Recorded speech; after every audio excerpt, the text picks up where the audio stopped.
Students, अब तक हमने जो भी पढ़ा है इस टॉपिक से रिलेटेड उसको जस्ट रिकैप्चुलेट कर लेते हैं। तो देखिए, हमने फर्स्ट ऑफ ऑल पढ़ा था प्रॉपर्टीज ऑफ डायमंड और उसके स्ट्रक्चर पढ़ लिए।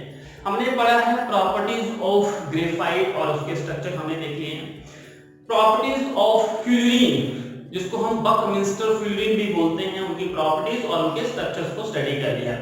और अब बारी है उनके यूजेस की, एप्लीकेशन पार्ट की, सिग्निफिकेंस ऑफ सब्सटेंसेस की, जो भी हमने पढ़ा है। तो वन बाय वन इनको हम स्टडी करते हैं। सबसे पहले बारी है डायमंड की। तो यूजेस ऑफ डायमंड हमारा टॉपिक रह जाएगा अभी, और देखते हैं इसके फर्स्ट पॉइंट को, यूजेस की।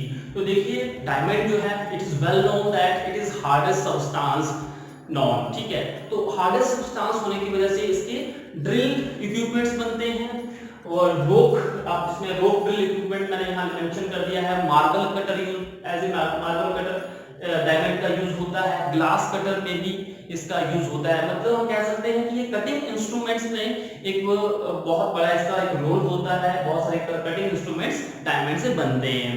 ओके, तो इसके बाद हम बात कर लेते हैं कि डायमंड, और इसकी कोई आपसे रीजन पूछे तो हमने सिंपल इसका बताना है reason. This is because of it is hardest substance. Hard substance आपने रीजन लिखना है कि क्यों बनते हैं।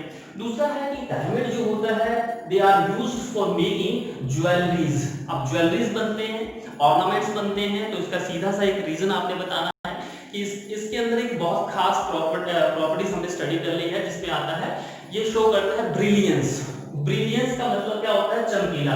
तो यहाँ लिखा है this is due to extra ordinary brilliance, means to say diamonds are used for making jewelleries. अगर आपसे कोई रीजन पूछे तो सीधा रीजन बताना है, this is due to the their extra ordinary brilliance. और क्यों होता है एक्स्ट्रा ऑर्डिनरी ब्रिलियंस? तो कोई आपसे ये भी पूछता है तो आपने बताना है कि बिकॉज डायमंड जो होता है एक रिफ्रैक्टिव इंडेक्स दिखाता है, जो कि बहुत ज्यादा होता है। तो हाई रिफ्रैक्टिव इंडेक्स की वजह से डायमंड एक एक्स्ट्रा ऑर्डिनरी ब्रिलियंस शो करता है, और उसकी वजह से उसकी जो शाइनिंग प्रॉपर्टीज है वो बढ़ जाती है और उसकी कीमत भी बढ़ जाती है। सिंपल। आगे बढ़ते हैं। हमारे पास लिखा है कि शार्प एज डायमंड्स जो होते हैं they are used for eye surgeons. समझ गए होंगे? तो डायमंड का यूज आप कह सकते हैं मेडिसिन में भी किया जाता है, स्पेशली सर्जरी में। तो ऑपरेशन, जैसे आंख का ऑपरेशन वगैरह होता है तो उसमें यूज करते हैं आई सर्जन्स का यूज करते हैं डायमंड्स का। ठीक है, आप समझ गए होंगे कि यूजेस को। अब इसके बाद हम बात करते हैं बिल्कुल वैसे ही किसके बारे में? Uses of graphite. Yes, exactly, uses of graphite हम देखते हैं।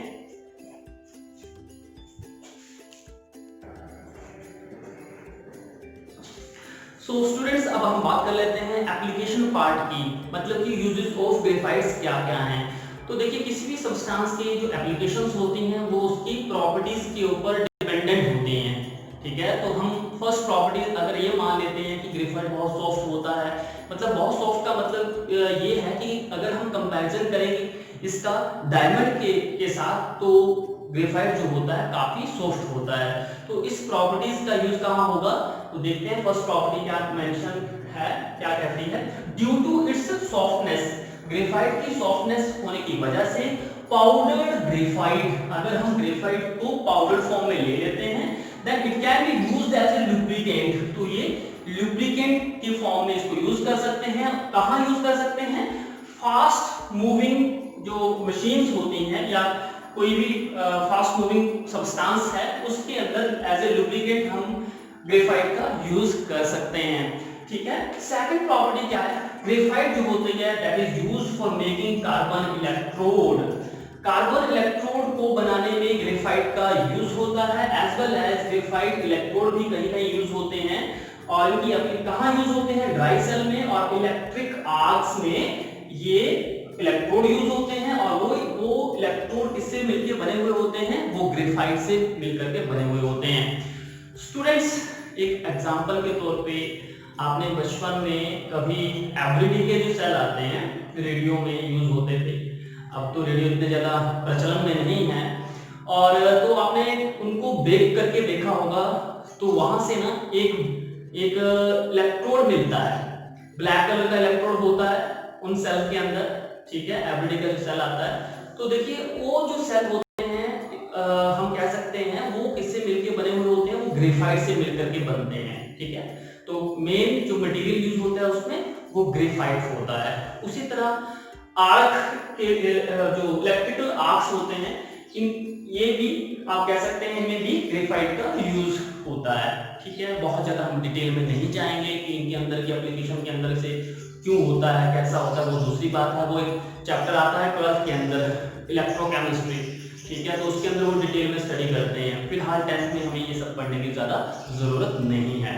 तो नेक्स्ट देखते हैं कि ग्रेफाइट का थर्ड पॉइंट मैंने मेंशन किया है, they are used for making core of our pencils called pencil leads and black pens. तो आप बच्चों ने भी अब तक यूज किया होगा पेंसिल्स, इसको हम लीड पेंसिल्स बोलते हैं। तो उस पेंसिल्स में किसका यूज होता है, ग्रेफाइट। एक्चुअली वो ग्रेफाइट और क्ले दोनों का मिक्सचर होता है, ठीक है। तो पेंसिल की जो नीब होती है आगे वो किसका मिक्सचर होता है, क्ले आती है और ग्रेफाइट, दोनों को मिक्स किया जाता है तो उससे प्रोड्यूस किया जाता है। तो वहां पर यूज होता है। और ब्लैक पेंट अगर आपको बनाना है, उसका कलर आपको चेंज करना है, तो उसके अंदर भी आप समझ सकते हैं कि इसके अंदर भी हम ग्रेफाइट का यूज करते हैं, ठीक है।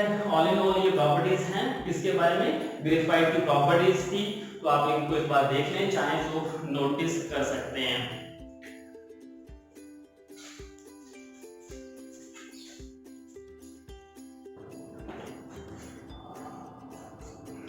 So students at the end हम पहुंच चुके हैं हमारे लास्ट सेगमेंट जिसका नाम है यूजेस ऑफ फ्लूरीन। फ्लूरीन की एप्लीकेशन क्या क्या है। तो देखिए मैं वन बाय वन इनको आपको बताता हूं। पहला पॉइंट मैंने लिखा है, they are used in preparation of superconductors, electronics and optical devices. तो क्या क्या इसके मटेरियल बनते हैं, कैसे कौन कौन से हैं, एक बार फिर से बता देता हूं। सुपर कंडक्टर्स बनते हैं, और दूसरा क्या बताया, ऑप्टिकल सब्सटेंसेस बनाने में काम में फ्लूरीन यूज किया जाता है। एक और बताया आपको क्या, इलेक्ट्रॉनिक्स डिवाइसेस में भी इसका यूज होता है, ठीक है। नंबर 2 पॉइंट में लिखा है, they are used in drug delivery. और इसकी प्रॉपर्टीज क्या है, ड्रग डिलीवरी करने में फ्लूरीन का यूज किया जाता है। और क्या इसके अंदर खासियत है वो मैं आपको बता रहा हूं, क्या है, ड्यू टू इट्स बायोकम्पैटिबिलिटी और लो टॉक्सिसिटी। तो लो टॉक्सिक होते हैं और जल्दी ये कह सकते हैं डिकम्पोज हो जाते हैं। तो बॉडी के अंदर ये कह सकते हैं जब ड्रग डिलीवरी की जाती है तो इसके थ्रू की जाती है, इसकी हेल्प ली जाती है ड्रग डिलीवरी में, बिकॉज हमारी बॉडी इसको जल्दी से क्या कर देती है, डिकम्पोज कर देती है और उसके बहुत ज्यादा हार्मफुल इफेक्ट भी नहीं होता है, ठीक है। इसके बाद हमारे पास लास्ट पॉइंट है, they are used in cosmetics में यूज होता है। देखिए आर्टिफिशियल फोटोसिंथेसिस करवाई जाती है उसमें यूज होता है। सरफेस की कोटिंग लेयर वगैरह किसी सरफेस में इसकी चढ़ाई जाती है तो आप कह सकते हैं उनमें भी इनका यूज होता है फ्लूरीन का। तो all in all in properties को आप देखें, इनके यूजेस को आप पढ़ें और इनके स्ट्रक्चर्स को आप देखें, तो हमें डेप्थ में कंसेप्ट के बारे में पता चलेगा, ठीक है। तो आप चाहें तो उनको नोट डाउन कर सकते हैं। आप लोगों को पता होगा कि कार्बन का जो सिंबल होता है वो C होता है और इलेक्ट्रॉनिक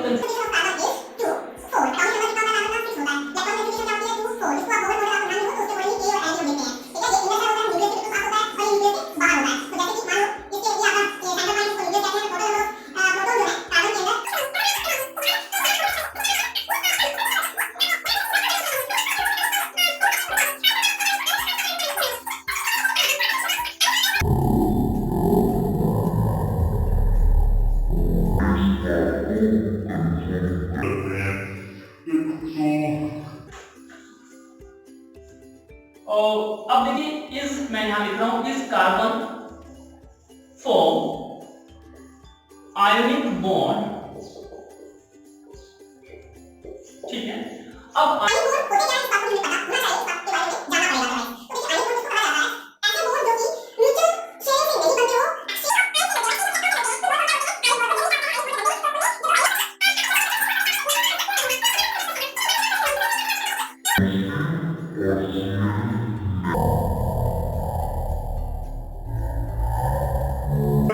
सोडियम जो एलिमेंट इसके अंदर जो भी एटम होते हैं वो अपने इलेक्ट्रॉन को डोनेट करते हैं इसको क्लोरीन की, और इसको एक इलेक्ट्रॉन की रिक्वायरमेंट होती है, इसके पास एक एक्स्ट्रा इलेक्ट्रॉन होता है, तो ये क्या करता है अपने एक इलेक्ट्रॉन को क्या कर देता है, दे देता है। एक्सचेंज बोलते हैं इसको देना। तो यहाँ क्या है,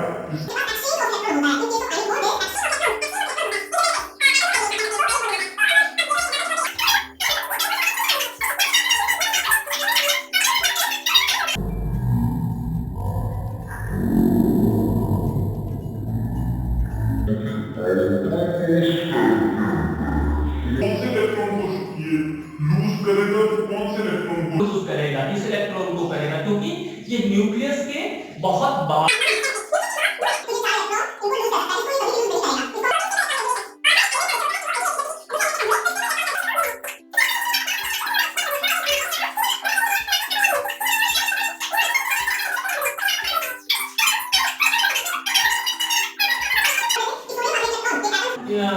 सोडियम का